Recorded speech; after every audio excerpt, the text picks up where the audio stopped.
Okay, welcome to the new video students. In this video we are going to see the next topic in photosynthesis. See students, in photosynthesis the basic reaction we know that absorption of solar energy and conversion into chemical energy है ना. तो इसके अंदर होता क्या है, हमको solar energy absorb होती है और सोलार एनर्जी एब्जॉर्ब करने के बाद में प्लांट उसको केमिकल एनर्जी में कन्वर्ट करते हैं. ये थोड़ा सा मैं तुम लोगों को रिवाइज करवा देता हूँ, रिमाइंड करवा देता हूँ, ठीक है ना. फोटोसिंथेसिस बेसिक यही चीज़ है हमको, है ना. तो ये जो सिंपल रिएक्शन मैंने एक लाइन में लिखा हुआ है, एक्चुअली ये बोलने में जितना ईजी लग रहा है उतना ईजी नहीं होता है. It involve complex series of reactions. इसके अंदर complex series of reactions involve होती है, तभी जाकर ये जो सोलार एनर्जी आती है it is converted into chemical energy in the form of ATP, है ना. यहाँ में मैं लिखता हूँ केमिकल एनर्जी किसके फॉर्म में स्टोर होती है, वो एटीपी के फॉर्म में स्टोर होती है. और इसका बेसिक रिएक्शन में मैंने बतला दिया था कि it involve carbon dioxide, it require water, it require sunlight and chlorophyll molecule. ये चारों के चारों रॉ मटेरियल लगते हैं. ये रॉ मटेरियल से फिर हमारा प्रोडक्ट जो है वो एटीपी तैयार होता है. क्लियर.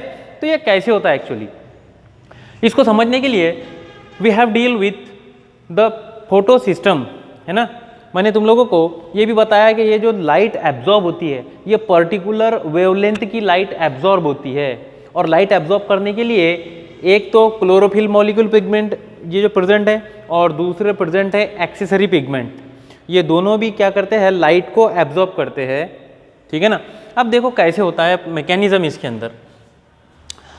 सबसे पहले तो ये जो लाइट आती है that light it come in form of photons. छोटे छोटे पैकेट्स के फॉर्म में आती है, ठीक है ना. तुम लोगों को पूछेगा कि small packets of light are known as, तो जो स्मॉल पैकेट्स ऑफ लाइट होते हैं उनको फोटोन बोलते हैं, ठीक है. और ये फोटोन के अंदर एनर्जी होती है, पता है, लाइट एनर्जी.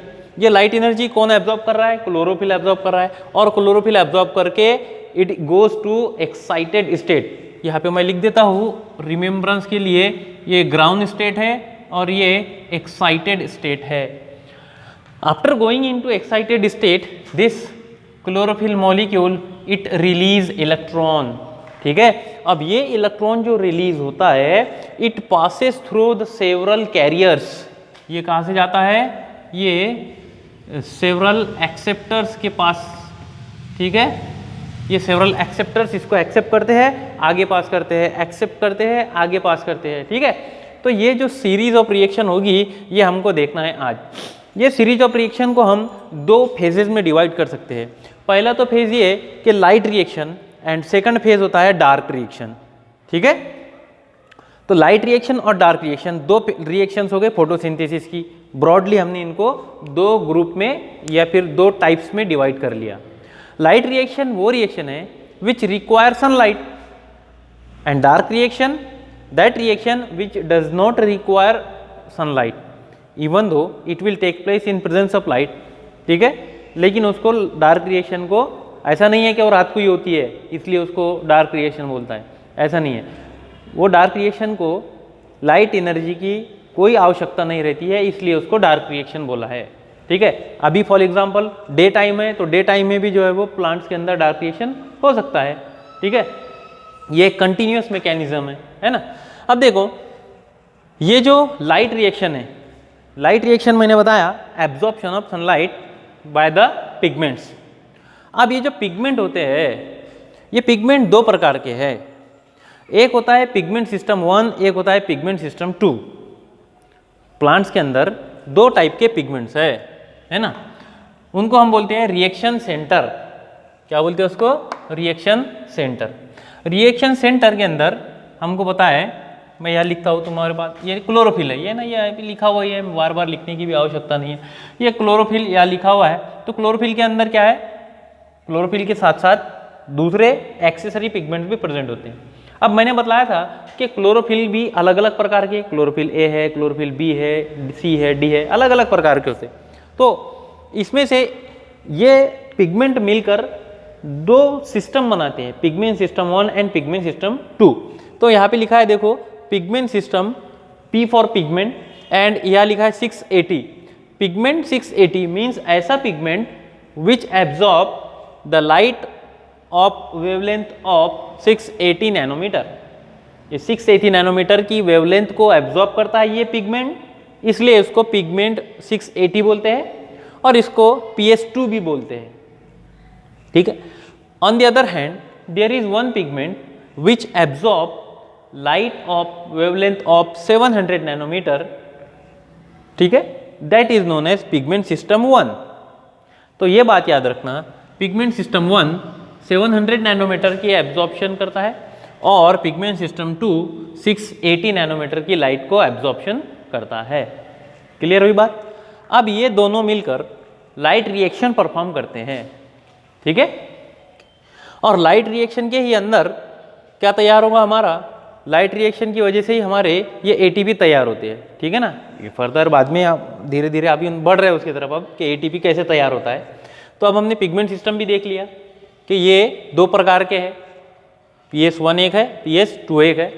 PS1 की कैपेसिटी ये है, PS2 की कैपेसिटी ये है। अब देखो ये जो लाइट रिएक्शन होता है it occurs in the thylakoid membrane. जो थैलेकॉइड मेम्ब्रेन होती है, थैलेकॉइड के अंदर क्या होता है, क्लोरोफिल मॉलिक्यूल प्रेजेंट रहते हैं। हमने देखा था ना कि वो एक बड़ा सा क्लोरोप्लास्ट होता है और क्लोरोप्लास्ट के अंदर थैलेकॉइड होते हैं। देखो यहाँ पे, यहाँ इमेजिन करो, देखो तुम डायग्राम, ये हमने देखा था आउटर मेम्ब्रेन, इनर मेम्ब्रेन, और ऐसे कॉइन लाइक स्ट्रक्चर प्रेजेंट थे। तो ये जो कॉइन लाइक स्ट्रक्चर प्रेजेंट है इनको बोल रहा हूं मैं थैलेकॉइड। इनके अंदर, इसको यहाँ पे अपन जूम करके देख रहे हैं तो ये वाला स्ट्रक्चर दिख रहा है। तो थैलेकॉइड मेम्ब्रेन के अंदर क्या होता है देखो, हम लाइट रिएक्शन को देखेंगे, ठीक है। कैसे होता है देखेंगे हम यहाँ पे, जस्ट ए मिनट। अब ये जो थैलेकॉइड का जूम करके देखेंगे अपन, तो ये क्या है, थैलेकॉइड का एक ल्यूमेन है, यानी अंदर की जो स्पेस है उसको ल्यूमेन बोलेंगे, और थैलेकॉइड के आउटसाइड वाला जो है ये है, ठीक है। यानी कि यहाँ पे क्या प्रेजेंट है, स्ट्रोमा प्रेजेंट है ना।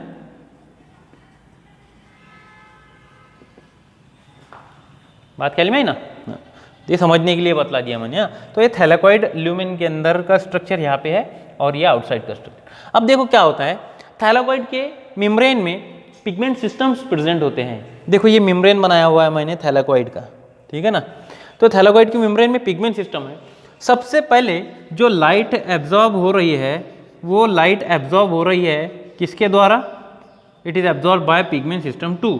और पिगमेंट सिस्टम 2 यानी कि यहाँ पे 680 नैनोमीटर का लाइट जो है वो क्या होगा, एब्जॉर्प्शन होगा। स्टार्टिंग जो होता है ये पिगमेंट सिस्टम 2 से होता है, ठीक है। तो पिगमेंट सिस्टम 2 लाइट को एब्जॉर्ब करेगा। अब जब ये लाइट को एब्जॉर्ब कर रहा है तो इसके अंदर का जो क्लोरोफिल मॉलिक्यूल है, लाइट एब्जॉर्ब करने के बाद में कौन सी स्टेट में चला जाएगा, एक्साइटेड स्टेट में चला जाएगा। अब ये एक्साइटेड स्टेट में जाके देखो यहाँ पे इसने क्या किया, इलेक्ट्रॉन को एक्सपेल कर दिया। इलेक्ट्रॉन को एक्सपेल किया किसने, पिगमेंट सिस्टम 2 ने। ये इलेक्ट्रॉन को एक्सपेल करने के बाद, डोनेट करने के बाद, इट इज एक्सेप्टेड बाय थियोफाइसिन, ठीक है। ये इलेक्ट्रॉन एक्सेप्टर है, मैंने बताया था यहाँ पे बहुत सारे सेवरल इलेक्ट्रॉन एक्सेप्टर्स होते हैं। अब ये इलेक्ट्रॉन एक्सेप्टर के नाम देख रहे हैं हम। तो ये थियोफाइसिन एक इलेक्ट्रॉन एक्सेप्टर है। थियोफाइसिन के बाद में प्लास्टोक्यूनॉन, ठीक है, ये प्लास्टोक्यूनॉन एक इलेक्ट्रॉन एक्सेप्टर है। प्लास्टोक्यूनॉन से फिर वो इलेक्ट्रॉन पास होता है cytochrome b and f complex के पास। साइटोक्रोम बी एफ कॉम्प्लेक्स ये इलेक्ट्रॉन को डोनेट करता है पिगमेंट सिस्टम 1 के पास। यानी ये कौन सी स्टेट में आ गया, अब रिड्यूस्ड स्टेट में आ गया पिगमेंट सिस्टम 1। इलेक्ट्रॉन को एक्सेप्ट कर लिया ना उसने। अब इलेक्ट्रॉन को एक्सेप्ट करने के बाद में फिर यहाँ पे जो लाइट एब्जॉर्ब होता है, ठीक है ना, ये लाइट एब्जॉर्ब होगा कितना, 700 नैनोमीटर का, यहाँ पे लिख दिया मैंने 700 नैनोमीटर।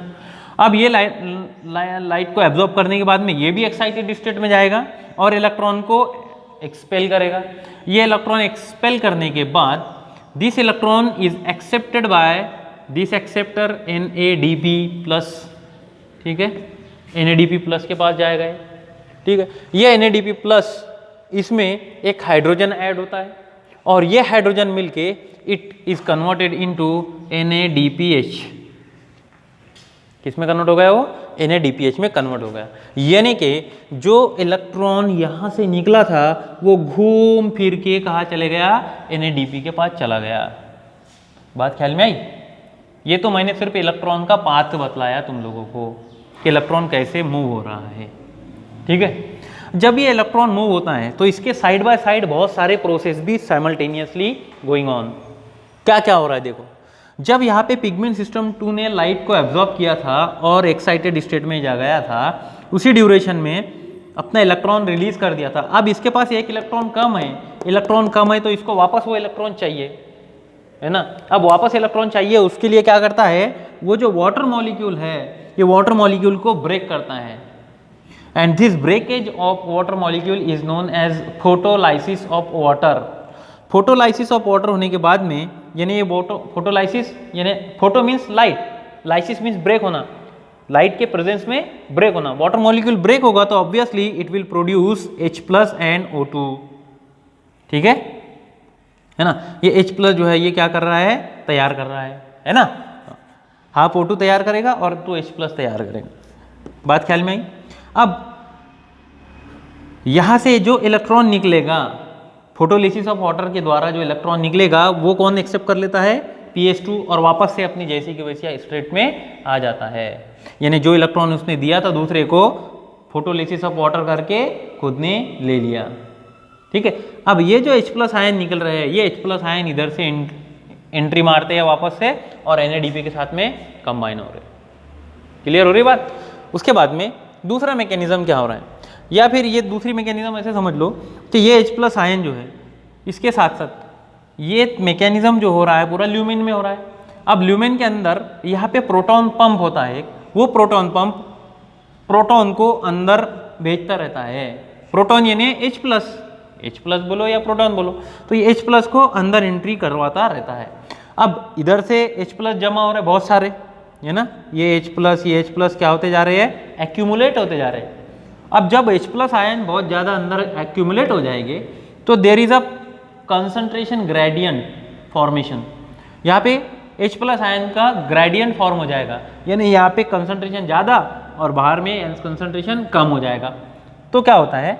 ये जो ल्यूमेन होते हैं, ये अपने मेम्ब्रेन होती है, मेम्ब्रेन के अंदर F0 F1 पार्टिकल प्रेजेंट रहते हैं इसके, ठीक है। ये क्या करवाता है? प्रोटॉन को बाहर भेज देता है। प्रोटॉन को क्या करता है? बाहर भेजता है। प्रोटॉन को जैसे ही बाहर भेजता है तो ये जो इसकी काइनेटिक एनर्जी है मूवमेंट की, it is utilise for the conversion of ADP into ATP। यानी यहाँ पे हमारा क्या तैयार हो गया है? ATP तैयार हो गया। एक मॉलिक्यूल ATP तैयार हुआ यहाँ पे और दूसरा मॉलिक्यूल NADPH2 तैयार हुआ यहाँ पे, ठीक है। तो ये सीक्वेंस ऑफ रिएक्शन है। दूसरी खास बात, 2-3 टर्मिनोलॉजी मैं यहीं पे क्लियर कर देता हूँ तुम लोगों को। एक टर्मिनोलॉजी तो मैंने बतला दिया, photolysis of water.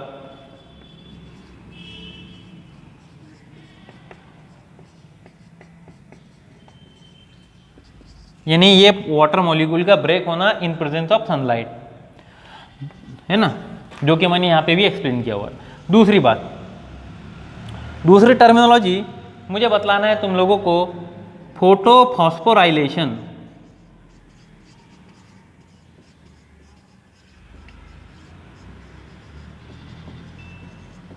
Photophosphorylation simple शब्दों में मैं बताऊंगा। फोटोफॉस्फोराइलेशन का अर्थ होता है ATP synthesis in presence of light. Light के प्रेजेंस में ATP तैयार होने के प्रोसेस को फोटोफॉस्फोराइलेशन बोलते हैं। बात ख्याल में? यहाँ पे क्या हुआ? ATP तैयार हुआ। ATP तैयार होने के प्रोसेस को फोटोफॉस्फोराइलेशन बोलते हैं। बात ख्याल में आ गई? दूसरी टर्मिनोलॉजी। अब ये फोटोफॉस्फोराइलेशन 2 प्रकार का होता है। एक तो फोटोफॉस्फोराइलेशन ऐसे हुआ कि यहाँ से लाइट एनर्जी एब्जॉर्ब हुई, इलेक्ट्रॉन निकला। Initial electron donor pigment system 2 है एंड फाइनल इलेक्ट्रॉन एक्सेप्टर कौन है यहाँ पे? ये NADP है। ठीक है। तो donor is different, acceptor is different. Such type of electron transport और we can say phosphorylation is known as non cyclic photophosphorylation. Photophosphorylation की कितने प्रकार हो गए? फिर 2 प्रकार हो गए. पहला प्रकार नॉन साइक्लिक और दूसरा प्रकार साइक्लिक. मैंने यहाँ पे जो एक्सप्लेन किया हुआ है ये नॉन साइक्लिक फोटोफॉस्फोराइलेशन का टाइप है. ठीक है, यानी ये 3-4 चीज़ें यहाँ पे कंसेप्ट क्लियर हुआ. फोटोलाइसिस ऑफ वाटर क्लियर हुआ, फोटोफॉस्फोराइलेशन, उसमें नॉन साइक्लिक फोटोफॉस्फोराइलेशन अभी क्लियर हुआ. Cyclic photophosphorylation we are going to see in the next video. Hope यहाँ तक के तुम लोगों को समझ में आया होगा. अब देखो ये जो फोटोलाइसिस ऑफ वाटर है इसको थोड़ा सा मैं एक्सप्लेन कर देता हूँ. यहाँ पे क्या है, 4 वाटर मॉलिक्यूल है. 4 water molecule they are broken down into H+ and OH- ion. ठीक है, अब यहाँ पे क्या होता है, ये 4 OH- आयन जो है, ठीक है, ये 4 OH- ion they are converted into 4 OH + 4 electron. यहाँ से इलेक्ट्रॉन निकल जाते हैं. ये इलेक्ट्रॉन निकलने के बाद में ये जो OH आयन बचे हैं they are again reformed into water molecule. ये क्या बना देते हैं? Water molecule. And oxygen is liberated out. अब ये रिएक्शन को कंबाइंड फॉर्मेशन में मैं लिखूँ तो ऐसे लिख सकता हूँ, 4H2O they are given 2H2O molecule plus O2 which is released plus 4H+ and plus 4 electron. ये हम यहाँ पे फोटोलाइसिस ऑफ वाटर को ऐसे एक्सप्लेन कर सकते हैं. ठीक है, ओके. लेकिन यहाँ तक के समझ में आ गया होगा. नेक्स्ट साइकिल जो हमारा है साइक्लिक फोटोफॉस्फोराइलेशन हम अगले वीडियो में देखते हैं. ठीक है.